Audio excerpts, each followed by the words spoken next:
Selanjutnya penceramah yang kedua, yaitu Al-Ustaz Muhammad Ghazali. Kepadanya dipersilakan dengan segala hormat.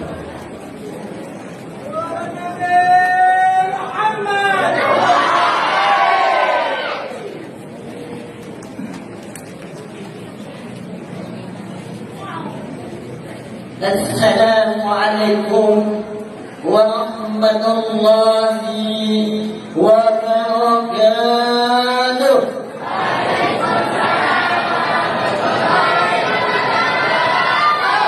Bismillah, alhamdulillah, wala hawla wala quwwata illa billahil aliyyil azim. Ashhadu an la ilaha illallah وأشهد أن محمدا عبده ورسوله لا نبي بعده. اللهم صل على سيدنا محمد وعلى آل سيدنا محمد. وقال الله تعالى في القرآن الكريم: أعوذ بالله من الشيطان الرجيم. بسم الله الرحمن الرحيم. لقد كان لكم في رسول الله أسوة حسنة لمن كان يرجو الله واليوم الآخر وذكر الله كثيرا. وقال النبي صلى الله عليه وسلم: إنما بعثت لأوتى بما مكارم الأخلاق. Bapak, Ibu, dan para penuntut yang ilmu yang dimuliakan Allah dan dicintai oleh Allah Subhanahu wa Ta'ala. Pada malam hari ini kita memperingati hari lahirnya seorang manusia yang sangat dicintai oleh Allah Subhanahu wa Ta'ala, yaitu Nabi Muhammad sallallahu alaihi wasallam. Mana buktinya bahwa Nabi Muhammad itu adalah orang yang sangat dicintai oleh Allah? Ketika Nabi Adam alaihi salam dikeluarkan oleh Allah Subhanahu wa Ta'ala dari dalam surganya, bertahun-tahun Nabi Adam alaihi salam meminta ampunan kepada Allah Subhanahu wa Ta'ala. Namun Allah tidak pernah mengampuni Nabi Adam alaihi salam. Tetapi Pak Bu, Nabi Adam teringat waktu beliau di dalam surga, melihat di tiang-tiang surga itu terdapat nama Allah bergandengan dengan nama Nabi Muhammad sallallahu alaihi wasallam. Pada ketika itu Nabi Adam langsung menyebutnya, "Ya Allah, dengan nama Muhammad, ampuni dosa ulun ya Allah." Langsung pada ketika itu Allah mendengar ucapan Nabi Adam. Lalu ditanya oleh Allah Nabi Adam, "Wahai Nabi Allah Adam, dari mana kalian tahu nama Muhammad itu? Dan siapa? Dan tahukah siapa Nabi Muhammad itu?" Kata Nabi Adam, "Ketika ulun berada di dalam surgamu ya Allah, ulun melihat namamu bergandengan dengan nama Muhammad. Aku yakin ya Allah, nama itu ada mungkin bisa berganding dengan namamu kalau bukan orang itu orang yang sangat kau cintai dan orang yang sangat kau sayangi." Mendengar jawaban Nabi Adam dari Pak, langsung Allah tahu betul wahai Nabi Adam, Muhammad itu adalah kekasihku, orang yang paling aku cintai. Mulai saat ini kalau engkau sebut namanya, maka aku ampuni dosa kalian. Nah, ini menjadi pelajaran untuk kita semua Pak Bu, untuk apabila kita berdoa itu, kalau hendak Allah kabulkan, Allah istajabah doa kita, maka bawalah nama Nabi Muhammad. Kalaupun ketika kita berdoa tidak sudah menyebut nama Nabi Muhammad, tetapi ada juga dikabulkan Allah. Berarti tingginya Allah menyuruh kita untuk baca sabar, dan mungkin belum waktunya untuk dikabulkan doa kita. Dan doa itu adalah salah satu perintah Allah. Apa kata Allah? Ud'uni astajib lakum. Berdoalah kepadaku, pasti akan kabulkan. Maka kita sebagai makhluk Allah yang sangat membutuhkan kepada Allah, teruslah untuk berdoa. Misal, bukan contoh dan buat ya bu malam dia boleh tambah, misalnya laki guring, anak muda guringkan. Nah, bantu buat tengah malam itu waktu yang paling mustajab untuk berdoa itu adalah di waktu tengah malam. Karena pada waktu itu orang beringat, cuma kita yang seorang meminta kepada Allah. Kedua, awan Allah baik. Apa keluhan kita di awan Allah? Minta awan Allah. Contoh, ya Allah, walaupun ya Allah lawat hidup lari berduit kada ada, tetapi walaupun hingga itu hidupnya nyaman ya Allah. Semalam punya tentang titik dua ini yang pulang ya Allah. Ulun ni jangankan anak titik ya Allah, sampai dia ada di tempat. Kali dia hidup ulun ya Allah, maka mulai malam ini ya Allah, berkatkan Nabi Muhammad ya Allah, kabulkan hamba ulun ni. Ulun yakin ada titik. Amun kada ada dua, abai. Kemudian ibu, bapak yang dimuliakan oleh Allah, Nabi Muhammad itu juga orang yang sangat dimuliakan oleh Allah. Mana buktinya? Di dalam Al-Quran Allah sebutkan, Inna Allah wa malaikatahu yusalluna 'alan nabi. Bukti bahawa Nabi Muhammad itu adalah orang yang paling dimuliakan Allah. Jangankan para malaikat, Allah pun ikut berselawat kepada Nabi Muhammad. Maka sepatutnya kita ini sebagai umatnya Nabi Muhammad, orang yang paling dicintai oleh Nabi Muhammad, orang yang paling dirindukan oleh Nabi Muhammad, orang yang paling disayangi oleh Nabi Muhammad, harus bangga terhadap Allah Subhanahu wa Ta'ala. Kenapa? Karena Allah yang menciptakan Nabi Muhammad berselawat kepada Nabi Muhammad, dan hati kita umatnya, orang yang paling dicintainya dibandingkan anak dirinya, ada mau berselawat kepada Nabi. Kenapa kita lupa? Padahal tidaklah ngalih berselawat itu kayak Sallallahu ala Muhammad, Sallallahu ala Muhammad. Yang mana? Amun yang bapak-bapak ibaratkan tentang berselawat Sallallahu ala Muhammad. Nah, syawat-syawat kayu berselawat kita dapat sambil tujuh sawit Sallallahu ala. Gampang. Ayat ibu-ibu itulah sambil baca ini, sambil mengairi anak Sallallahu ala Muhammad. Jadi anak kita tu hatinya makin lembut, makin kenal dengan Rasulullah. Ini ada ibu-ibu yang berdua ini, anak kalau anak kuning jolong ini HP, kalau tonton film mungkin di film, berkadang berbuai.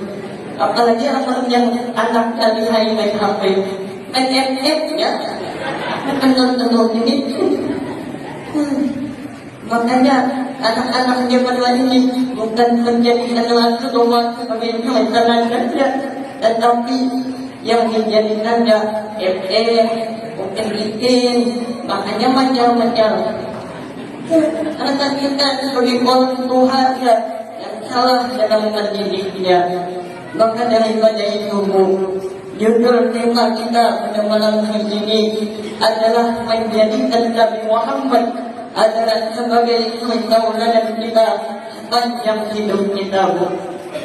Sebetulnya banyak yang perlu kita contoh dalam diri Nabi Muhammad. Sebagaimana firman Allah, "Laqad kana lakum fi Rasulillahi uswatun hasanah." Sesungguhnya di dalam diri Rasulullah itu terdapat suri tauladan yang baik. Artinya kita sebagai umatnya Nabi Muhammad ini, Bu, tentunya untuk mencontoh akhlak dan sifatnya Nabi Muhammad. Contoh, Nabi Muhammad itu orang yang tidak pernah bosan, tidak pernah ribu kepada belajar. Ada pernah ribu untuk beribadah kepada Allah. Maka ini yang kita contoh. Nabi Muhammad itu baik sembahyangnya, puasanya, zakatnya, sedekahnya, semua bentuk ibadah Nabi Muhammad kerjakan. Sampai ada yang meriwayatkan Nabi Muhammad itu sampai bengkak kaki jabuk sholat beribadah kepada Allah. Kita ada di supaya ini sampai bengkak kaki.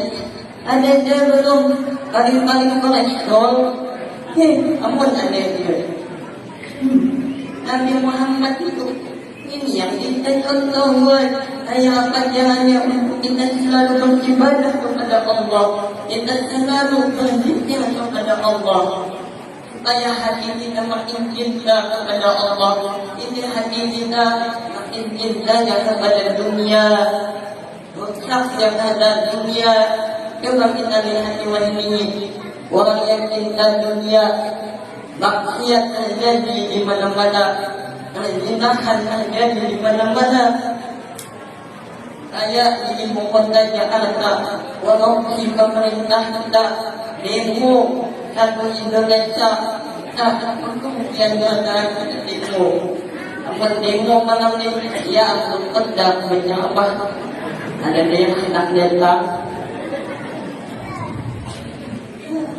Maka itu kita contoh akhlak dan sifatnya Nabi Muhammad. Kuatkan kecintaan kita kepada Allah dan kepada Nabi Muhammad dengan cara apa? Dengan memperbanyak selawat kepada Allah, kepada Nabi Muhammad Sallallahu Alaihi Wasallam. Kemudian Nabi Muhammad itu orang yang sangat dermawan.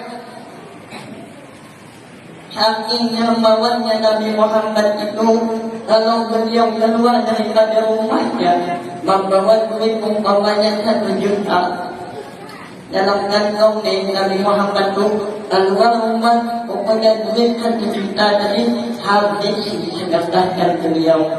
Nah, ini yang kita contoh. Kayak apa caranya misalnya dia bawa duit 2 juta, dia sedekahkan, habiskan kerjaan. Duit-duit tu kita tidak pernah memalangkan dia lah.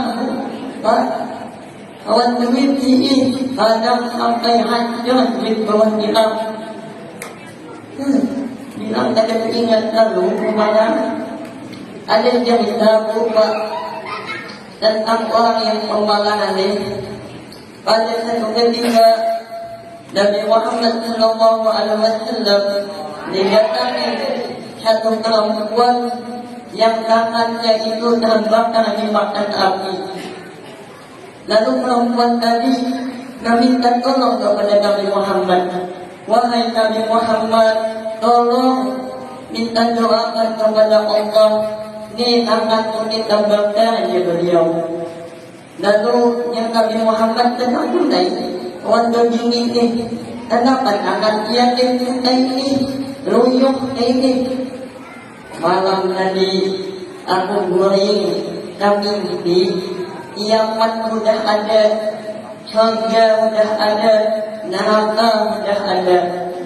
Tiba-tiba melihat mamaku ini dalam neraka, kesakitan, kehausan. Takut ya mama ini, kenapa dia di sini?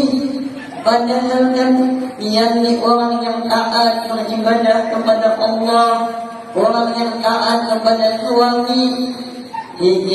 Mamanya betul yang pakai. Cuman aku nih ya, aku nih ahli ibadah, orang yang taat kepada Allah, orang yang taat kepada Nabi. Cuman sayangnya aku nih bakhil. Nah, amun itu di mana abad Pak? Abad orang yang dermawan, ini ada di dalam surganya Nabi.